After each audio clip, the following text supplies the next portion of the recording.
That's the view there from Europe, but let's head stateside because there's more trouble at Twitter this Friday. The company's chief operating officer has resigned. It is just the latest in a long line of top bosses to leave the firm since Twitter floated on the stock market earlier this year.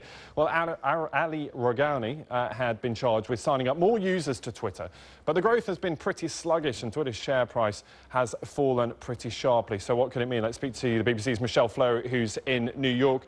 Michelle, if I can get his name right, he is, as we said, the latest in a line of top bosses to leave the firm.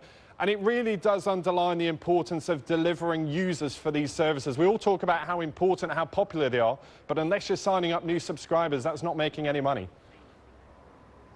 Well, if you look back to earlier this year, we saw the departure from Twitter at the head of product development. I guess that was an early warning sign that things weren't going completely right at the company. Then, of course, you talk about Mr. Rogani. He's been under fire for a while now for a couple of reasons, Ben.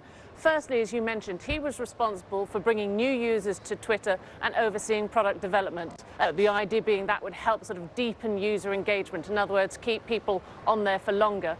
But the problem is that it hasn't really translated into sort of strong results. The chief executive, Mr. Costello, had said in 2012, when the company had about 200 million users, that he hoped to see that double over the next couple of years. Well, 2 years later, and far from doubling user figures, Twitter now has about 255 million users.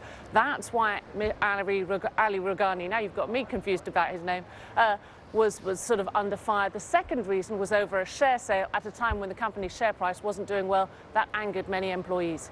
Yeah, and that's the challenge, isn't it, Michelle? It's about all this pressure that's piled onto these tech firms to deliver, and from a stock market point of view, an investor point of view, they're looking very closely at these sort of things. Investors typically view a company like Twitter, Ben, as sort of a fast growth company. They saw it as perhaps the next Facebook, hence they got into it early when the company listed its shares in November. But of course, since then, there's been disappointment, as we talked about, the sort of lack of ability to grow users fast enough. Its share price is now down around 40% from last November. So the company definitely feeling the heat. But I have to say, Ben, not all social medias have done the same. If you looked at LinkedIn, for example, it's fared much better. OK, Michelle, as always, good to talk to you. Michelle Fleury there in New York. Quick time to show you some market numbers, because what we